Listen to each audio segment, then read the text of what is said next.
오늘은 부처님께서 출가하신 날을 기념하는 출가제일입니다. 부처님의 출가는 부처님 일대기에서 아주 중요한 네 사건 가운데 하나였습니다. 우선 태어나신 것, 부처님 탄신하신 일이 첫 번째 일이고, 두 번째는 출가하신 일, 세 번째는 성도하신 일, 네 번째는 열반에 드신 일입니다.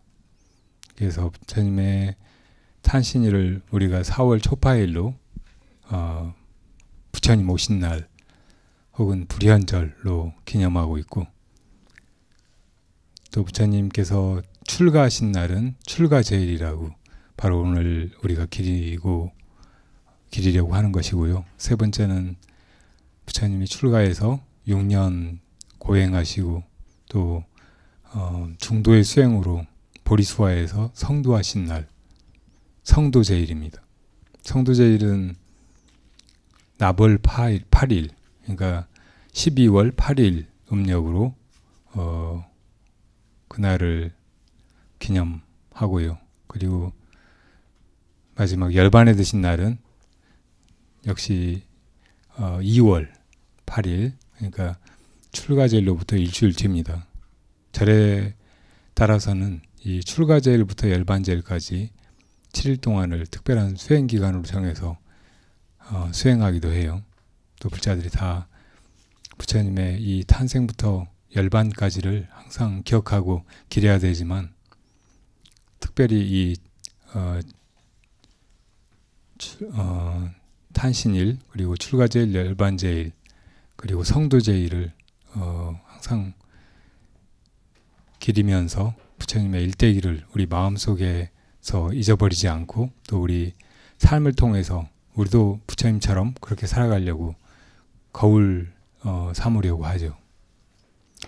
부처님의 일대기를 팔상성도상으로 표현하기도 하죠. 부처님께서 저 도솔천에서 이 사바세계로 인간으로 오시는 모습이 도솔레이상, 그리고 룸비니 동산에서 마야부인 태중에 있다가 탄신하신 모습이 비람 강생상, 그 다음에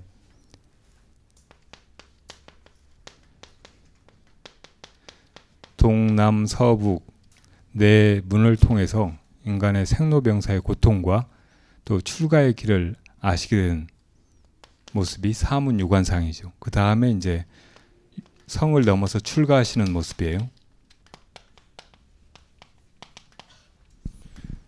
출가해서 6년 동안 수행을 하셨는데, 흔히 고행하신 것을 설산에서 수도하셨다 하고 설산수도상이라고 말하죠. 그래서 이제 성도하시는데, 성도는 수화항마상, 보리수화에서 마군을 항복받고 도를 이루셨다고 해서 수화항마라고 해요. 그리고 이제 깨달으신 바를 중생들에게 가르치고 중생을 고해에서 건지는 그 교화의 여정이 펼쳐지죠.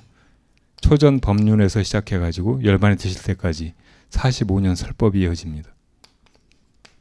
그래서 처음 법륜을 굴리시는 모습이 초전 법륜상, 그리고 마침내 구경 열반에, 무여 열반에 드시는 모습을 표현한 것이 쌍림 열반상.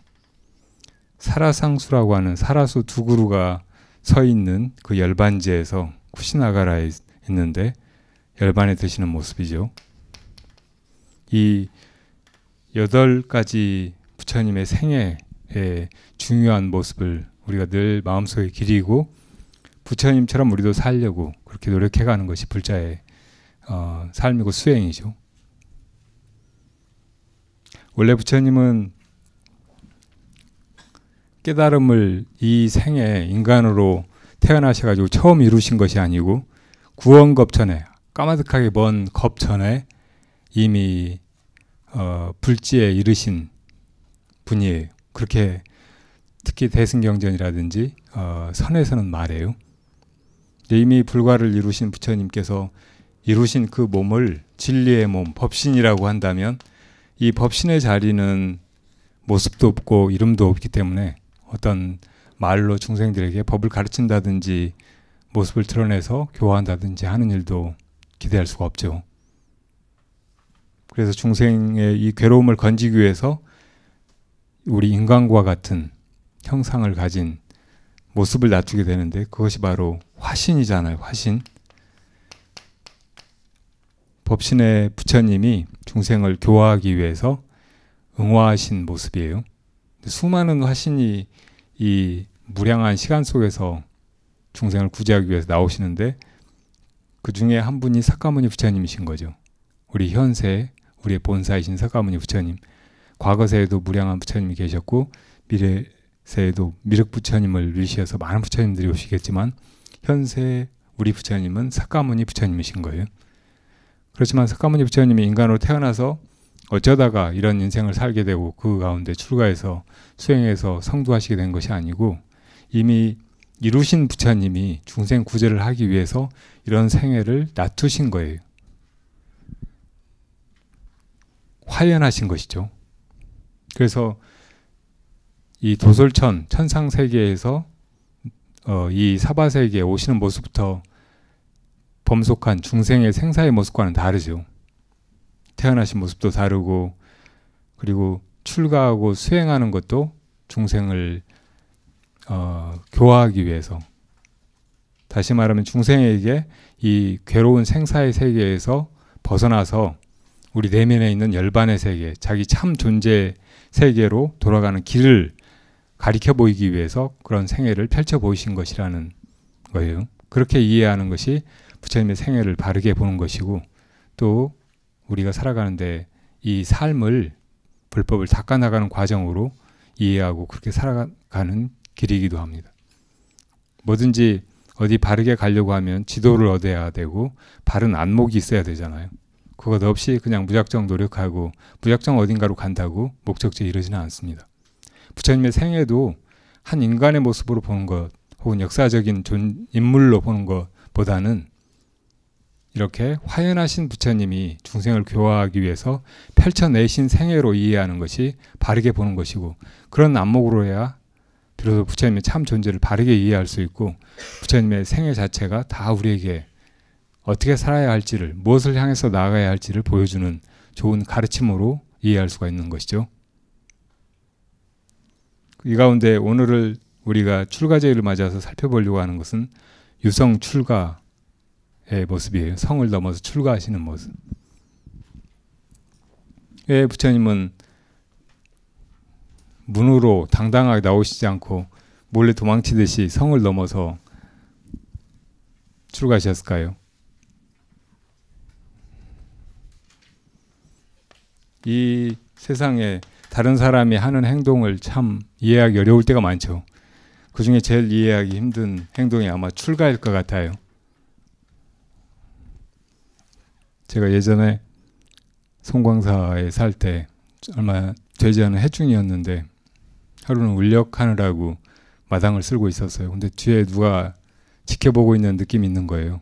그래서 한번 돌아봤더니 어떤 절에 그냥 관광하러 오신 아주머니 같은데 저를 한참 쳐다보고 계셨던 것 같아요. 제가 돌아보니까 어디가 어찌가니 중이 되어버렸어. 전라도 순천 송광사였으니까요. 그분한테는 제가 출가해서 멀쩡해 보이는 젊은 남자가 뭐가 어쨌길래 출가를 했는지 참 납득하기가 어려웠을 거예요. 부처님 역시 아무도 그 출가를 이해할 만한 그런 사람이 없었기 때문에, 특히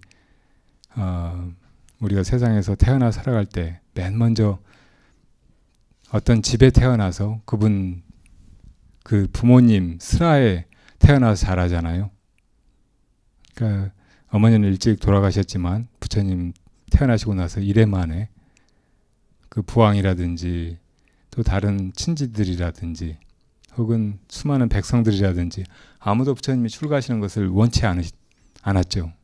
특히 부처님은 태어나면서 어떤 미래를 훤히 아는 선인이 와서 이 태자가 출가하지 않고 세상에 있으면은 이 세상 전체를 다 통일해서 잘 다스려갈 전륜송왕이 되리라고 예언한 바가 있었기 때문에 부왕은 거기에 대해서 큰 기대를 가지고 있었고 아마 그렇게 꼭 되기를 바랐을 것입니다. 또 예언의 나머지 반쪽은 만약에 이 태자가 세상에서 전륜송왕이 되지 않으면 출가해서 부처님이 되리라고 했는데, 그것도 위대한 일인 것 같긴 하지만 세속에 대한 집착이라든지 혹은 출가에 대한 이해가 부족했던 그런 입장에서는 그것은 참 두렵고 걱정스러운 그런 일이 아닐 수 없었을 거예요. 그래서 항상 부처님이 왕자 때부터 좋은 모습만 보고 살도록, 혹시라도 밖에 나가면은 민중들이 힘들게 살아가는 모습이나 또 병들고 늙고 죽고 하는 그런 험한 것들을 보지 않을까 걱정이 돼서 사실은 좋은 성을 봄, 여름, 가을, 겨울 따로 지낼 수 있도록 지어서 호의호식하고 부경화를 누리도록 해주면서도 그 문을 나가서 여행을 하고자 했을 때는 길거리를 다 치우고 그런 것을 보이지 않도록 했을 정도였어요. 그런데 공교롭게도 이 내 문을 나가서 부처님은 인간의 실존, 그 적나라한 모습을 보고야만 합니다. 바로 생로병사의 모습이었죠.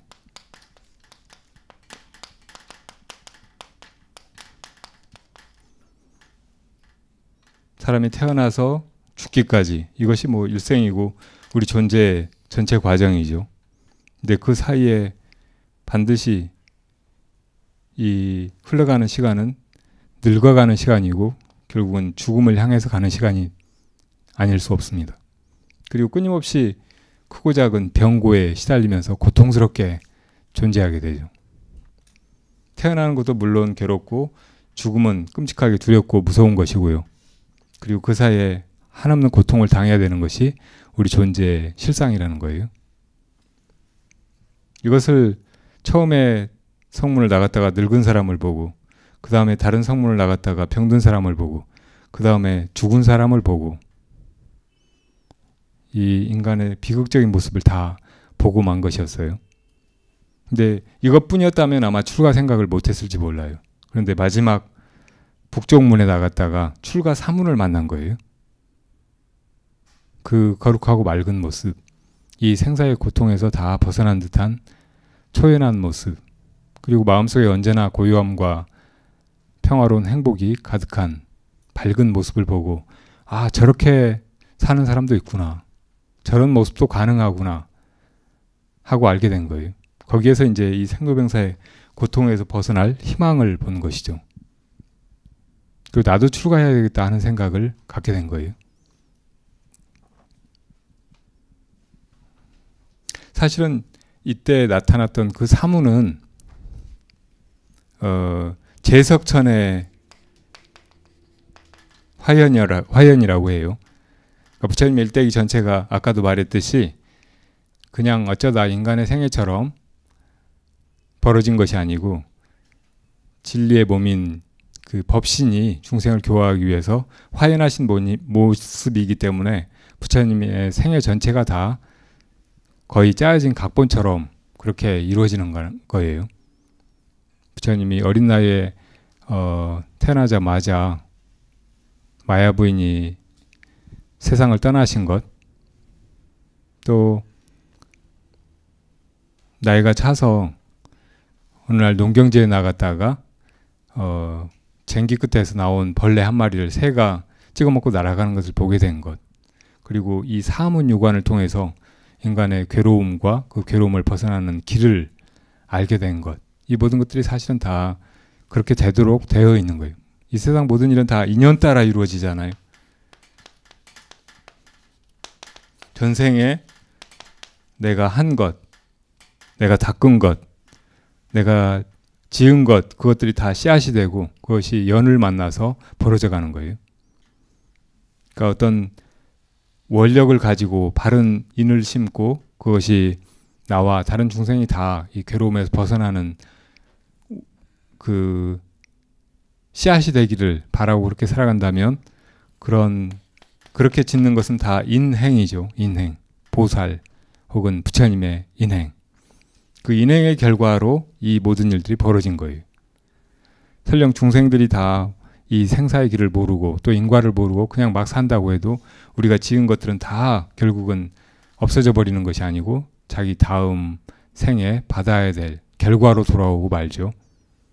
우리는 그렇게 무지 속에서 잘못된 인을 마구 짓고 또 그 결과로 우리에게 오는 고통을 어쩔 수 없이 감수하면서 살아가는 불쌍한 그런 중생이라면, 부처님의 경우에는 인과를 꿰뚫어 알고 또 중생을 다 제도하려는 가장 큰 목적, 원력을 가지고 그렇게 살아가면서 중생을 제도할 인행을 쌓고 그 결과로 이제 부처의 몸을 낮추고 그 부처의 몸을 받아서 살아가는 동안도 펼쳐지는 모든 일들이 다 전생에 닦은 그 인행의 결과인 거예요. 제석천이 이렇게 나타나서 생로병사를 보게 하는 것, 또 거기서 벗어나는 출가의 길을 보여주는 것, 이것 또한 다 천신이 부처님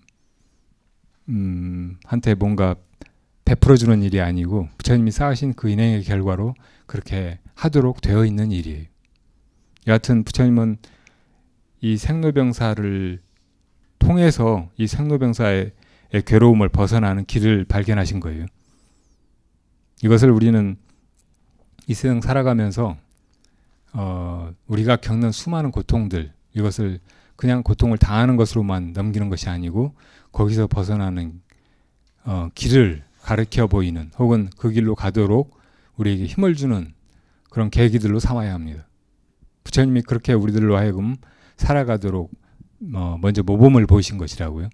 출가는 인연 따라 이루어지는 것이되 그 일이 그냥 이 세상의 흐름에 의해서 저절로 이루어진다기보다는 수행자의 결행에 의해서 이루어진다고 할 수 있어요.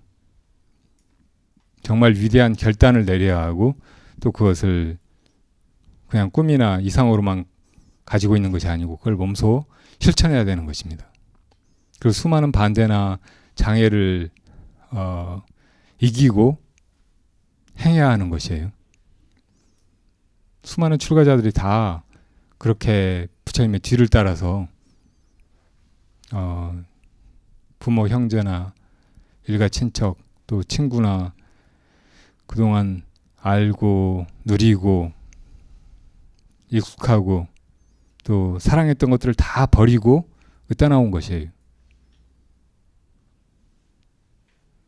여러분들이 부처님이 출가하신 것이나 또 옛 수많은 출가자들이 집을 나섰던 것을 정말 이해하려면 사실은 여러분도 출가를 해야 되겠다 이런 마음이 들었을 때 비로소 가능한 일인 것 같아요.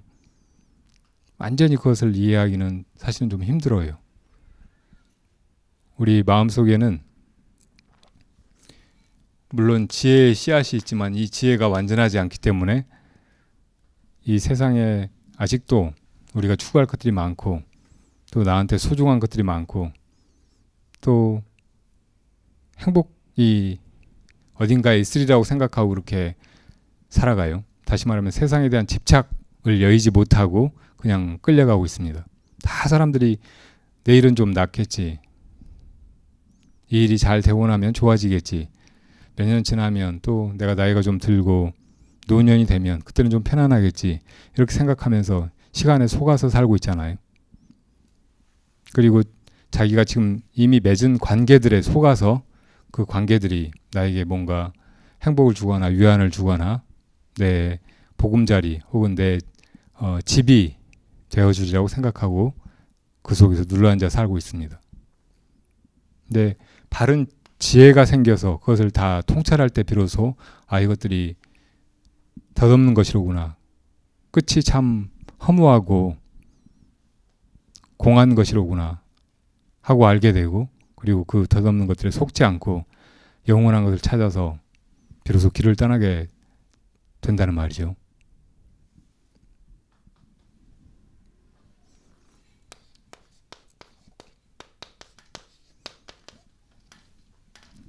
부처님이 출가하신 것은 한편으로는 수행의 길을 떠나는 것이고 열반을 향해서 나아가는 것이지만 세속의 측면에서 보면 그건 포기이고 거의 자기를 버리는 일이에요.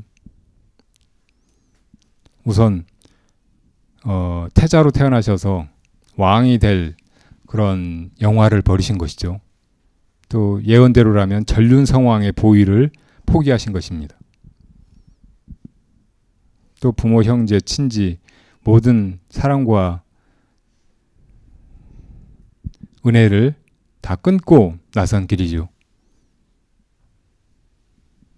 그렇게 모든 것을 다 부정하고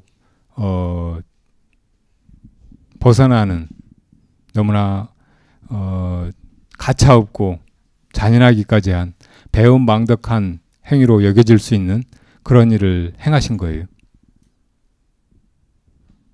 이것은 역시 큰 지혜가 있어서 그 길이 무엇을 의미하고 어디로 나 있는지를 살피지 못하면 할 수 없는 일이에요. 예전에 성철 스님께서 왜 스님 출가하셨냐고 하니까 그건 100원짜리 동전을 누가 준다고 하고 너 가진 10원짜리 달라고 하니까 내가 이기니까 당연히 하는 거지 이렇게 말씀하셨더라고. 10원짜리 동전하고 100원짜리 동전하고 바꾸는 것 같은 일이니까 그건 할 수밖에 없는 일이고 조금이라도 정신 있는 사람 같으면 당연히 해야 될 일이라고. 근데 세속적인 계산이라든지 우리가 이미 얽혀있는 것들로 보면은 그건 정말 죽는 일과 같고 전혀 이게 지혜로운 일이라든지 혹은 내가 남는 장사를 하는 것처럼 보이지가 않거든요. 그럼에도 불구하고 높은 지혜가 있는 사람은 이 세상에 덧없는 것과 영원한 것을 가려볼 줄 알고 그 영원을 향해서 작은 것을 포기할 수 있는 거예요. 그렇게 나서는 것이 진정한 출가입니다. 그러니까 이 출가라고 하는 이 위대한 결단과 그 실행에는 큰 지혜가 있어야 하고 또 그것을 실행하기 위한 어떤 힘이나 용기가 필요해요. 발심하는 것이 필요합니다. 발심은 보리심을 바라는 것이에요. 내가 이 생사 속에서 허우적대고 또 보잘것없는 그런 인생을 살 것이 아니고 이 위대한 길을 가서 도과를 이루고 나와 더불어서 일체 중생을 다 이 생사의 괴로움에서 건져야 되겠다라고 아주 큰 마음을 내는 거예요. 정말 드물고 보통 사람들이 보기에는 어리석고 오히려 무모한 일처럼 보이는 그런 마음을 큰 지혜를 가지고 바라는 것이죠. 발심해야 진정한 출가를 할 수 있다는 말이에요. 발심해야.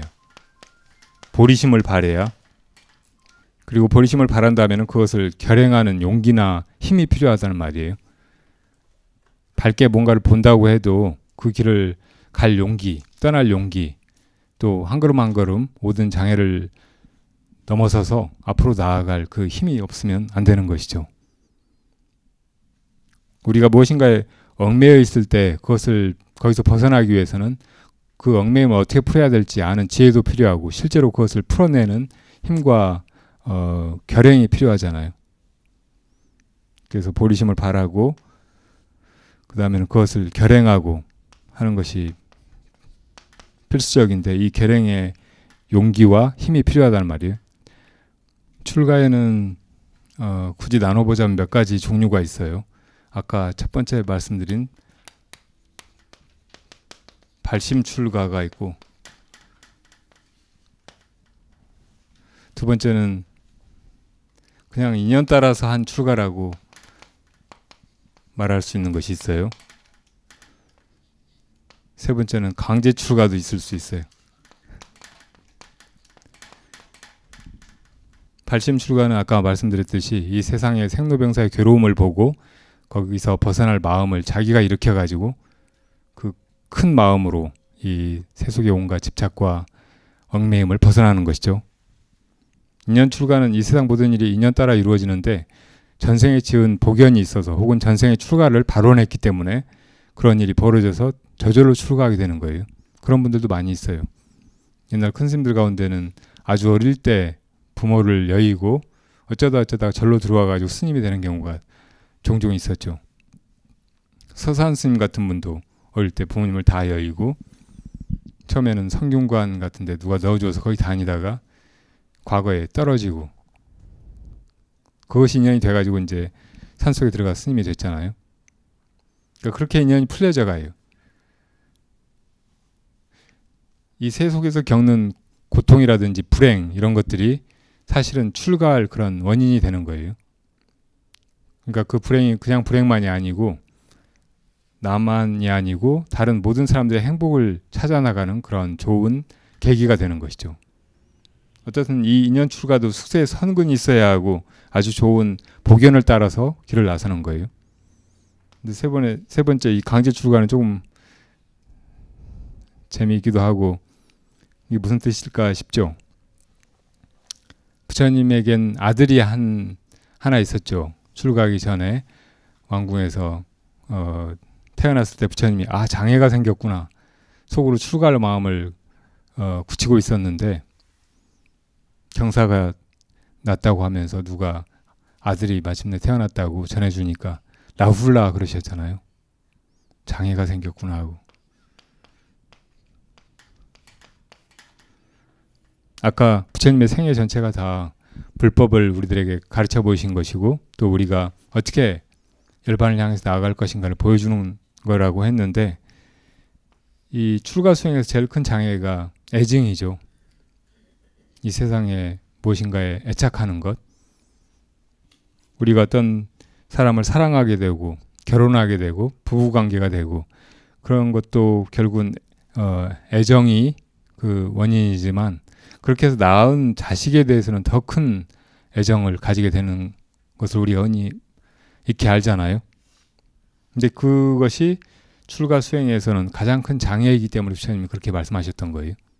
여하튼 이 라훌라가 나중에 조금 커서 부처님이 이제 성두하시고 나서 카빌라성에 다시 돌아오셨을 때 그 엄마였던 야수다라비가 제가 아버지를 만나면 뭐라고 말을 해야 될까요? 하고 라훌라가 묻자 저에게 유산을 물려주십시오 하고 말해라 하고 엄마가 얘기하죠.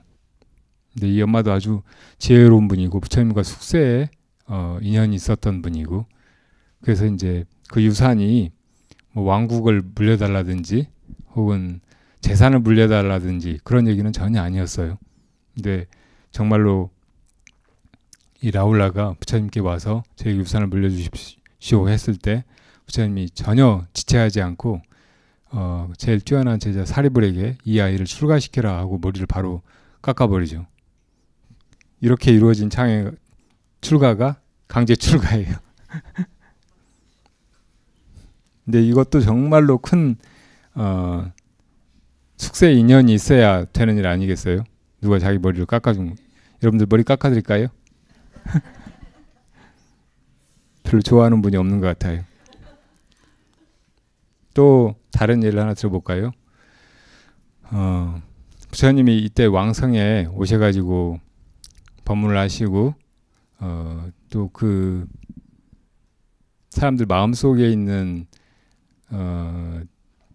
오만함 혹은 저 부처님은 옛날에 시달타라고 하는 이 왕국의 태자였는데 어린아이였고 그때 내가 봤었고 막 그런 마음들이 일어나는 걸 알고 부처님이 신통을 보이셨죠. 원래 신통은 중생들에게 함부로 보여주는 것이 아니고 그걸 보여줬을 때 중생들은 아, 신통이야말로 깨달음의 표징이로구나. 혹은 깨달음을 얻으면 저렇게 신통자제하게 되고, 뭐 예를 들면 영원히 살게 된다든지 혹은 다른 사람 마음을 훤히 알게 된다든지 막 그런 것을 지혜라고 생각하기가 쉬우니까 그런 중생들의 지혜를 깨트리는데 바른 반야여야지 이 함부로 신통을 내보이면은 중생들이 오히려 그런 것이 지혜인 줄 알고 잘못된 길로 가게 돼요. 그래서 그 맛이었음에도 불구하고 이 카빌라국의 사람들 마음속에 있는 이 오만과 그 옛날부터 자기들이 알고 있다는 그런 착각을 깨뜨리기 위해서 부처님 신통까지 보이셨다고요. 그래서 이제 많은 사람들이 부처님의 제자가 되고 불법을 믿게 되고 또 출가할 생각까지 일으켰어요. 부처님의 사촌들이 많이 따라 출가했죠. 그러니까 그때 부처님 시자였던 안한존자가 출가를 했고 또 부처님을 나중에 죽이려고까지 했던 대바다타가 또 출가를 했고 그래서 많은 왕자들이 출가를 해버리는 바람에 나중에 이제 다음 왕은 아마 난다라고 하는 왕자가 되지 않을까 사람들이 그렇게 이제 생각을 했어요. 근데 난다는 출가할 생각이 전혀 없었어요. 왜 그랬느냐 하면 이 난다에게 순달이라고 하는 아주 예쁜 연인이 있었거든요. 근데 둘이 너무나 사랑하는 사이였고 순달이는 속으로 난다가 이제 왕이 될 테니까 아주 좋아하고 큰 기대를 했어요. 부처님이 이제 카빌라국을 떠나서 다시 숲속으로 돌아가시는 날이 왔는데 이제 왕가의 사람들이 나와서 다 배웅을 하고 이 난다도 부처님을 따라 나왔는데 부처님이 항상 가지고 다니시는 이 바루를 난다에게 맡기시는 거예요. 그래서 왕성 나갈 때까지 우선 나한테 맡기시는가 보다 하고 이제 따라 나섰어요. 근데 가다가 저 계단 내려가기 전에 이제 부처님께 드려야지 했는데 부처님이 돌아보시지도 않고 그냥 내려가시는 거예요. 그래서 그냥 따라 내려갔어요. 그래서 이제 성문이 나타나니까 성문 밖에서는 받으시겠지 했는데 성문 밖에서 또 아무 말씀도 안 하시고 그냥 가시는 거예요. 부처님 이거 받아가셔야죠 하고 말씀드릴 수도 없고 그냥 얼떨결에 막 따라가는 거예요. 아닌데 하면서. 그러니까 순다리가 왕자님 하고 다른 많은 왕자들은 이제 출가하려고 다 채비를 하고 떠나고 있는데 난다도 거기 섞여가지고 가니까 불안해서 이제 불렀어요. 근데 난다는 돌아올 거라고 이제 하고 가는데 부처님이 한참을 가도 또 아무 말씀도 안 하시고 나중엔 순다리가 울고불고 하다가 이제 멀어져 버렸어요. 억지로 숲속까지 들어간 거예요. 다 머리 깎고 이제 왕자들이 출가하는데 자기도 머리를 깎아버리는 거예요. 강제 출가를 당한 거죠. 그 숲속에 다른 비구들은 다 이제 적응하면서 출가 생활의 즐거움을 누리면서 행복하게 지내는데 난다는 정말 불행한 생각뿐이었어요. 그리고 보고 싶은 사람은 순다리 뿐이었어요. 근데 하루는 부처님이 그 난다의 마음을 아시고 오셨어요. 너 순다리 보고 싶으냐? 예, 정말 보고 싶습니다. 그럼 오늘 내가 어디 갈 데가 있는데 같이 가자 하시고 부처님이 난다의 손을 잡으셨어요. 그러자 공중으로 몸이 솟구쳐 올라갔어요. 사실은 그때 부처님을 낳으시고 1년 만에 돌아가신 어머니가 계시는 도솔천으로 부처님이 가셔가지고 거기서 어머니를 비롯한 수많은 천상의 신들에게 법문을 하시는 때였거든요. 부처님이 한번 그러신 적이 있었어요. 이 세상에서는 모습이 40 며칠간 안 보이셨어요. 그때 이제 난다를 데리고 가신 거예요. 공중을 한참 올라가시다가 부처님이 멈추시더니 저 아래를 내려다보라고 하셨어요.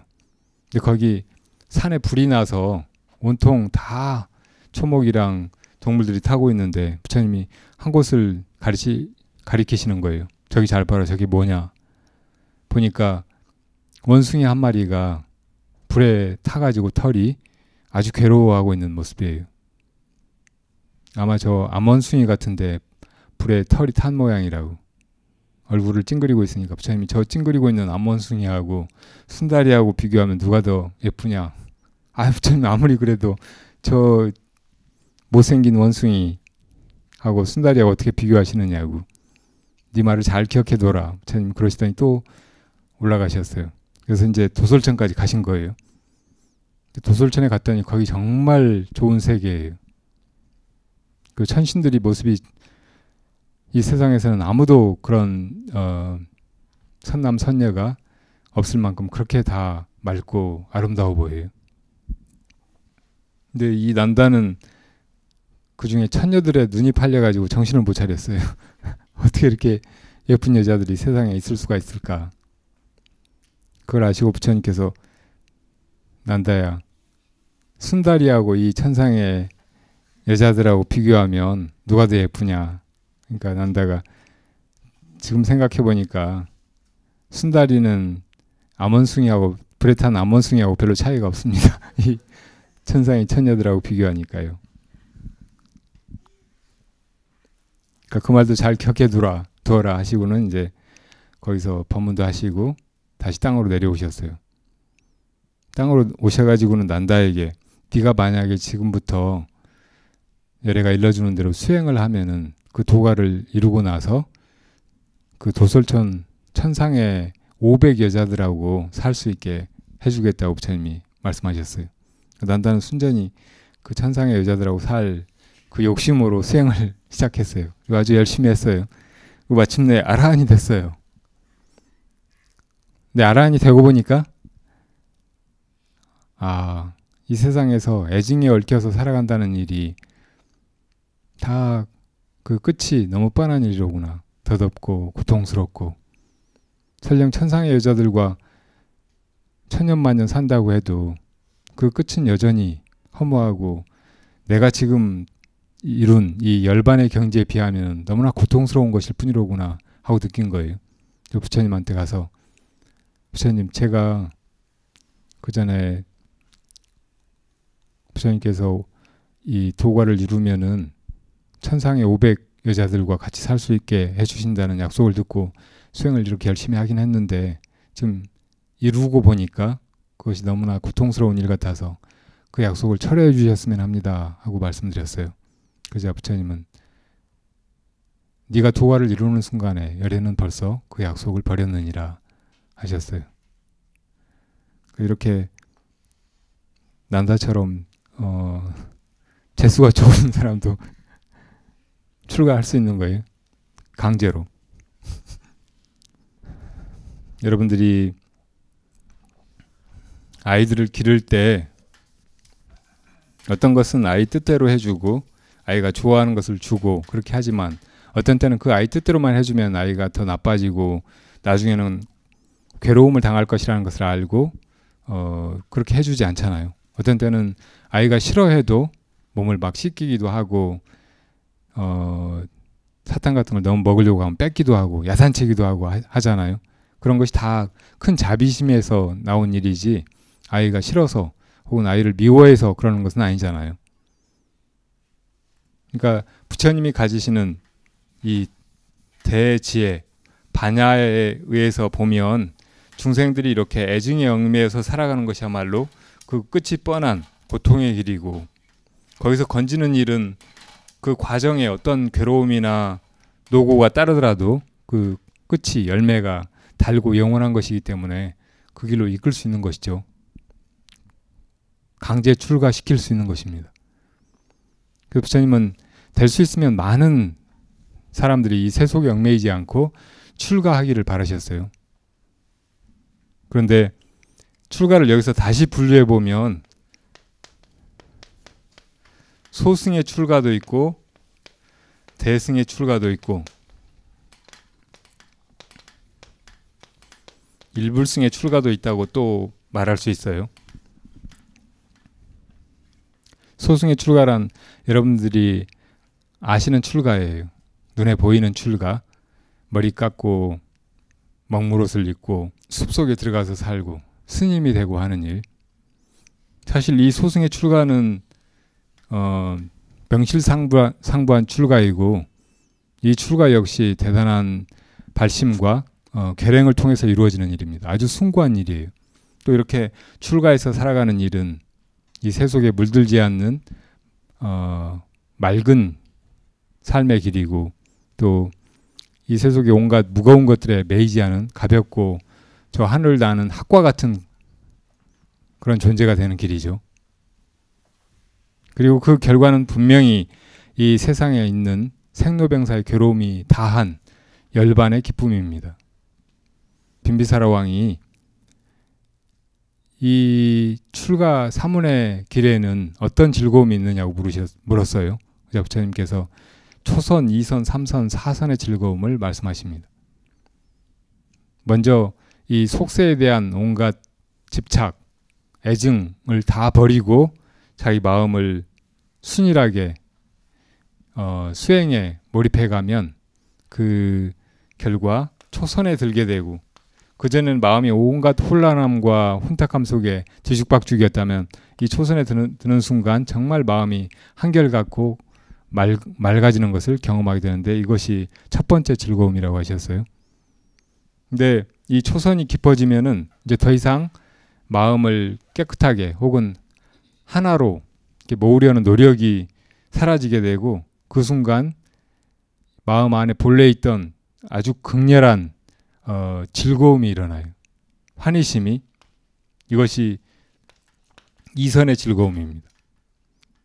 우리가 이 세상 살면서 온갖 것들을 즐거움으로 삼는데 그 어떤 것과도 비교할 수 없는, 심신을 주체할 수 없는 그런 황홀경이에요. 근데 이 선에서 머무르지 않고 이 황홀경이라든지 극렬한 기쁨도 있다 없어지는 것이라는 것을 잘 알고 마음을 초연하게 가지면 세 번째 선정에 들게 돼요. 근데 이 세 번째 선정은 우리가 아마 이 세상 살면서 꿈꾸는 가장 완전한 그런 기쁨이에요. 지극히 편안하고 더할 나위 없이 행복하다 하는 그런 느낌이에요. 그러니까 순간적으로 일어난 그런 감정적인 즐거움, 이선에서 느꼈던 그런 즐거움과도 다른 것이 훨씬 더 깊고 편안한 지복감이에요. 그런데 이것 역시 일어난 것이고 언젠가는 사라지게 돼 있어요. 그래서 거기에 대한 집착을 놓아야 그다음에 사선의 즐거움에 들어가게 돼요. 이 사선은 우리가 즐거움이라고 기쁨이라고 생각하는 그런 어떤 느낌도 없는 상태예요. 보통은 이제 즐거움 그러면 뭔가 흥분이라든지 자극이 있어서 그냥 좋다고 느끼는 그런 것일 거라고 생각하는데, 진짜 즐거움은 어떤 감정적인 것이 아니에요. 마음에 어떤 기멸도 없는 아주 맑은 그런 바탕의 느낌이에요. 맑은 거울과 같은 상태예요. 이 상태가 훨씬 편안하고 안정되어 있고 영원한 것이에요. 이 사선의 즐거움까지를 부처님 얘기하시니까 빈비사라 왕이 그럼 부처님은 무슨 즐거움으로 살아가십니까? 하고 여쭈었어요. 그래서 부처님께서 열애는 무욕의 즐거움으로 살아간다 하고 말씀하셨어요. 무욕. 이 모든 즐거움들, 세속의 즐거움이든 아니면 선정의 즐거움이든 우리 마음속에 미세하게 그것을 바라는 마음이 있기 때문에 어떤 때는 그것을 얻게도 되지만 어떤 때는 그것을 얻지 못해서 가래나 고통 속에 빠지는 거죠. 근데 부처님은 그것조차 다 넘어서서 아무것도 바라지 않는 참으로 깨끗한 그 마음에 언제나 머무르시는 영원한 그 즐거움 속에 사신다는 거예요. 이것이 바로 열반의 즐거움이에요. 열반.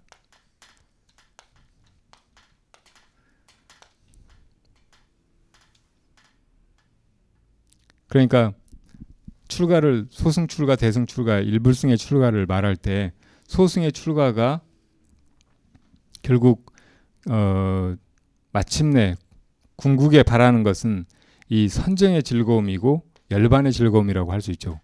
그런데 이 열반의 즐거움이라고 한다 하더라도 그것이 자기의 즐거움이라면 이것은 소승적인 것이라는 말이에요. 근데 우리가 쉽게 생각해봐도 자기 자식이 아픈데 마음이 편안할 부모가 어디 있겠어요?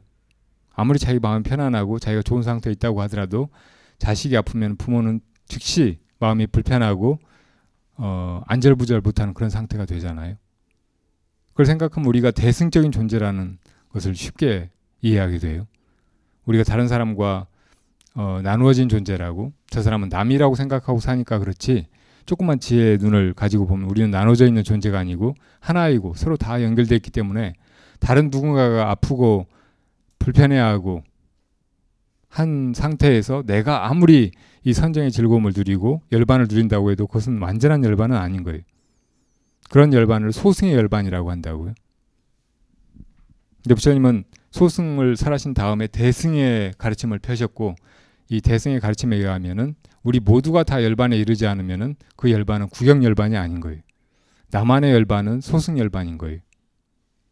이걸 비유하자면은 여기 바다가 있어요. 고해족 생로병사가 이 속에서 물에 빠졌다 나왔다 하는 것이 온통 괴로움이에요.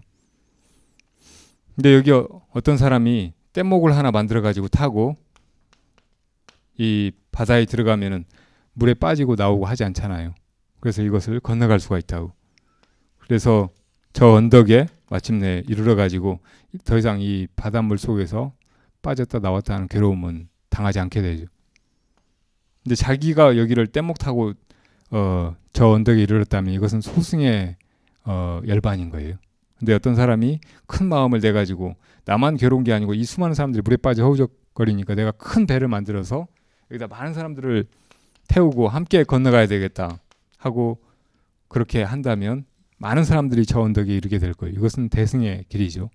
그러니까 출가할 때도 이 대승의 마음을 가지고 해야 돼요. 그리고 이 대승의 마음을 가지고 더 큰 눈으로 보면은 출가란 꼭 머리 깎고 산속에 들어가고 스님이 되는 일만이 아니에요. 마음속으로 진짜 발심해서 진짜 세속에 대한 집착이나 나만의 행복을 구하는 소승적인 마음을 버리는 거예요. 이것은 우리 모두의 행복을 구하고 어떤 때는 내가 모두의 행복을 위해서 뭔가 희생하거나 혹은 내 것을 내어주거나 더 오래 참고 기다리거나 더 깊은 수행을 해가거나 하는 것을 포함하는 거예요. 그래서 대승의 길은 바람일행이죠. 나와 모두를 다 건지려고 하는 그런 높은 수행이에요. 그런 마음으로 출가하는 것을 대승의 출가라고 할 수 있고, 이것은 꼭 머리 깎고 옷 갈아입는 것이 아니고 마음으로 하는 출가라고 할 수 있어요. 심출가.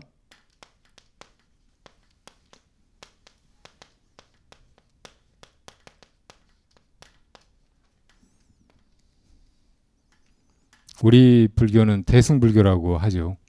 그리고 우리 불자들은 다 보살이라고 합니다. 우리가 다 심출가를 해서 우리 모두가 다 이 생사고해에서 벗어나서 부처님처럼 되려고 하는 마음을 갖지 않으면 사실은 우리가 진짜 대승불교를 이해하고 실천한다고 할 수가 없는 거죠. 심출가는 마음으로 하는 일이기 때문에 사실은 누구나 할 수 있고 더 쉽다고도 할 수 있어요. 그럼에도 불구하고 이것이 아주 진실하고 철저하지 않으면은 또 거기 크게 속게 됩니다. 뭐하러 산에 들어가고 가족을 버리고 막 그래. 여기서 그냥 다 심출가 해가지고 열심히 닦아나가면 되지. 이렇게 쉽게 생각할 일은 아니에요. 보다 더 깨어있는 마음으로 그리고 더 철저하게 이 바람일 행을 닦아가야겠다는 그런 마음으로 결행해야 될 출가예요. 그리고 이 대승의 출가, 심출가는 소승의 출가보다 훨씬 위대하고 더 큰 결과를 열매를 가져올 것임은 분명합니다.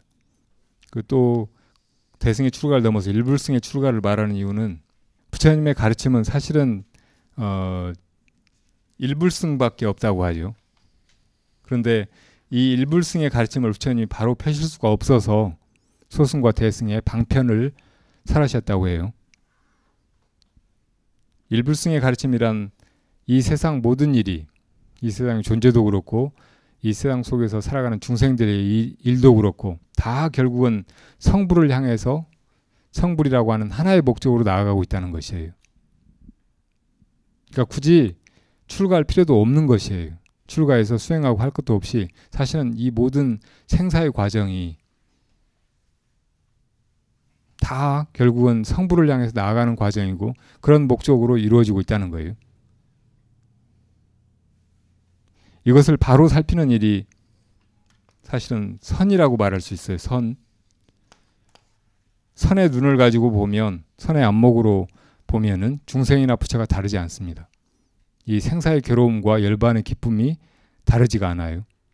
만약에 이 선만 남겨놓고 다른 소승이나 대승의 가르침을 다 방편이니까 제외시킨다고 하면은 그대로가 불법이고 아무것도 더하고 뺄 것이 없지만, 그렇게 되면 오히려 중생들이 어떤 것도 잡을 것도 없고 나아갈 길도 없고 그냥 막연히 이 생사의 괴로움에서 영원히 벗어나지 못하게 될 수 있죠. 그래서 이제 우리가 이 불법의 궁극적인 가르침으로 선을 이야기하는 것은 모든 것이 다 이대로가 불법이고 다 성불의 길이고 생사의 괴로움 전체가 다 우리를 성불로 데려가는 과정이지만, 더 큰 지혜로 보면은 열반의 모습이고 그대로가 완전하다 이렇게 말하기도 하지만, 그렇게 보는 눈을 가지고 또 역시 이제 대승의 길, 소승의 길을 가는 것을 말하고 있어요. 안목으로는 모든 것이 이대로 완전하지만 우리가 실제로 살아가는 것, 실제로 행해가는 것은 대승의 길을 통해서 가야 하고, 또 그렇게 하기 위해서는 어떤 때는 철저하게 아주 소승적으로 이름과 모습까지도 다 분명하게 그렇게 해나가는 것을 역시 말하는 것이죠. 그러니까 이 선을 통해서 결국은 이제 이 불법의 모든 과정이 다 회통이 되고 그렇게 풀어진다고 말할 수 있어요. 여하튼 오늘은 이 출가를 통해서 우리가 어떻게 불법을 닦아나가고 또 무엇을 향해서 이 수행을 해나가고 또 어떻게 해나가야 되는지를 한번 살펴보았습니다. 출가한다는 것은 이 세상의 처음과 끝을 다 살피는 반야의 지혜가 있어야 하고, 거기서 한 걸음 더 나가서 그 앞뒤를 다 꿰뚫어 보고 분명하게 보이는 길을 몸소 결행해가는 그런 실천을 통해서 가능한 거예요. 그러나 그 출가가 단지 머리 깎고 산속에 들어가는 모습을 바꾸고 이름을 바꾸는 일만이라면 그것은 단지 자기 자신이 이 세속의 생사의 괴로움을 벗어나는 결과밖에는 가져오지 않습니다. 보다 완전한 출가이려면 그것이 심출가여야 하고, 마음으로 진정 집착과 온갖 애욕을 벗어날 수가 있다면은 그것은 꼭 머리 깎고 산속에 들어가지 않아도 가능한 일이죠. 우리 불자들은 그렇게 대승의 큰 믿음을 가지고 발심 출가를 해야 하는데, 그것이 심출가이면 충분한 거예요. 비록 머리 깎고 산속에 들어가지 못한다고 해도 내가 보다 더 큰 지혜로 또 큰 원력으로, 나뿐만 아니고 이 세상에서 역시 나고 죽고 고통당하는 수많은 중생들을 건지려는 그런 원력으로 심출가할 수 있다면 그것은 소승의 출가보다 훨씬 더 완전하고 그 결과 또한 아름다운 것입니다. 그런 마음으로 오늘 부처님의 출가제의를 기리고 여러분들이 출가자의 마음을 가지고 세상을 사셨으면 좋겠어요. 그런 눈과 그런 행으로 하루하루를 헛되지 않게 살아나가시기 바랍니다. 모두 성불하십시오.